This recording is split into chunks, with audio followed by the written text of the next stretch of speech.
चुनावी मोड है और इस बीच कांग्रेस लगातार तैयारी कर रही है। चुनाव समिति की बैठक हुई, क्या कुछ ज्यादा जानकारी है ये ले लेते हैं। देवेश तिवारी हमारे से बाहर रायपुर से जुड़ रहे हैं हमारे साथ। देवेश तिवारी, देवेश, चुनाव समिति की बैठक हुई यहाँ पर और साफ तौर पर देखा गया कि कांग्रेस के भीतर खाने में कुछ ठीक नहीं चल रहा है, क्योंकि हंगामे भी नजर आए।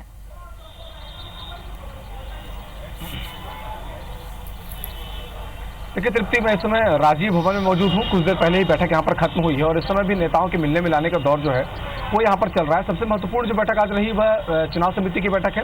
चुनाव समिति की बैठक में तमाम नेताओं ने अपनी अपनी ओर से जो बातें हैं उसे जो चुनाव समिति के बाकी सदस्य हैं उनके सामने बातों को रखा गया। चुनाव समिति की बैठक में टिकट को लेकर के बहुत ज़्यादा विस्तार से चर्चा नहीं हुई। किसी भी सीट को लेकर के सीट पर चर्चा भी देखने को नहीं मिली। सभी नेताओं ने अपनी अपनी ओर से टिकट वितरण के लिए क्या पॉलिसी होनी चाहिए उसको लेकर के अपनी अपनी ओर सुझाव दिए। उस सुझाव में सबसे महत्वपूर्ण जो रहा कि पार्टी ने अपनी ओर से सर्वे कराए हैं कांग्रेस ने, और उस सर्वे के आधार पर ही पार्टी के जो प्रत्याशी हैं उनका चयन किया जाएगा और सबसे महत्वपूर्ण आधार जो है उसे सर्वे को बनाया जाएगा। कई नेताओं ने इस बात को भी सामने रखा कि इस बार चुनाव में पसंद और नापसंद को दरकिनार करते हुए पार्टी के जो नेता हैं वो सर्वे में जिनका नाम सामने आ रहा है, जिनकी दावेदारी प्रबल है, जो चुनाव में जीतने की क्षमता रखते हैं, ऐसे प्रत्याशियों को दावेदारों को प्रत्याशी बनाने की बात इस मीटिंग में निकलकर सामने आई। साथ ही कई नेताओं ने यह भी कहा कि एकजुट होकर के लड़ने का वक्त है, लिहाजा सारे नेताओं को एक मंच पर रहना चाहिए। साथ में सामंजस्य बनाने की बात कही गई और बहुत से नेताओं ने यह भी सुझाव दिए कि किस तरह से प्रत्याशी चयन के लिए सभी वर्गों से बातचीत करना जरूरी है। हालांकि ब्लॉक कांग्रेस कमेटी और जिला कांग्रेस कमेटी की ओर से जो अनुशंसाएं आई हैं उस पर भी चुनाव समिति की बैठक में चर्चा देखने को मिली, लेकिन अब तक सारे प्रदेश के सारे जिलों के जो समन्वयक हैं उनकी रिपोर्ट अब तक नहीं पहुंची है। अलग अलग विधानसभाओं वार जो समन्वयक है वो बैठक कर रहे हैं। जिला कांग्रेस कमेटी और ब्लॉक कांग्रेस कमेटी की जो अनुशंसा है उसे भी मिलना बाकी है। उन सबके बीच आज पीएल पुनिया भी बैठक में मौजूद नहीं थे, लिहाजा औपचारिक बैठक इसे माना जाना चाहिए, क्योंकि बहुत कुछ निकलकर इस बैठक सामने नहीं आया है। न ही किसे टिकट मिलनी है, टिकट के लिए कौन से पैमाने तय किए जाने हैं, इसको लेकर कोई खास बात निकलकर सामने आई है। जी देवेश, अगर बात करें आज तो लगातार राजीव भवन में हंगामा देखने को मिल रहा है।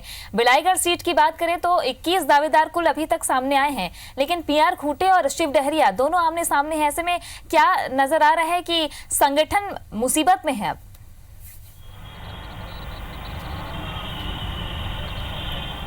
देखिए, छत्तीसगढ़ कांग्रेस का जो नया कार्यालय है राजीव भवन, मंगलवार के दिन यहीं पर पीआर खूंटे के समर्थक पहुंचे हुए थे, जिनका कहना था कि इस बार जो बिलाईगढ़ का चुनाव है उस चुनाव में शिव डहरिया को प्रत्याशी ना बनाया जाए। उसको लेकर काफ़ी उन्होंने हंगामा किया था और अपनी ओर से जो बातें हैं वो प्रदेश कांग्रेस कमेटी के सामने उन्होंने रखी थी। लेकिन आज शिव डहरिया का समर्थक जब चुनाव समिति की बैठक भीतर चल रही थी उस दौरान नारेबाजी करते हुए जो परिसर है वहाँ पर पहुंचे। उन्होंने कहा कि पीआर खूंटे के इशारे पर जो मंगलवार को प्रदर्शन हुआ था उस प्रदर्शन में पीआर खूंटे का हाथ उसके पीछे, लिहाजा उन्होंने पीआर खूंटे को बर्खास्त करने की मांग की। साथ में यह कहा कि शिव डहरिया ही उस सीट से चुनाव लड़ सकते हैं, पहले भी उस सीट से वो विधायक चुने जा चुके हैं, इस लिहाज से उन्हें ही वहां से चुनाव मैदान में उतारा जाना चाहिए।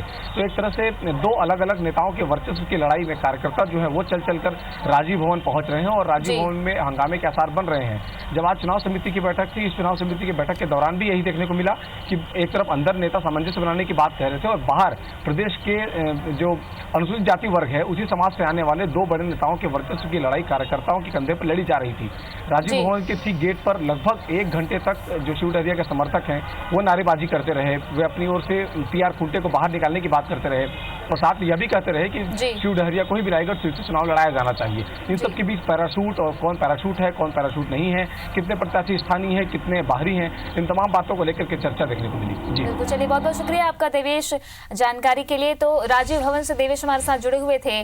मुद्दा चुनावी है क्योंकि लगातार टिकट को लेकर के कांग्रेस में दावेदारों की संख्या बढ़ती जा रही है। इस दौरान बिलाईगढ़ सीट असमंजस की स्थिति कांग्रेस के लिए हो सकती है, क्योंकि स्थानीय मुद्दा लेकर के कई उठापटक देखने को मिली।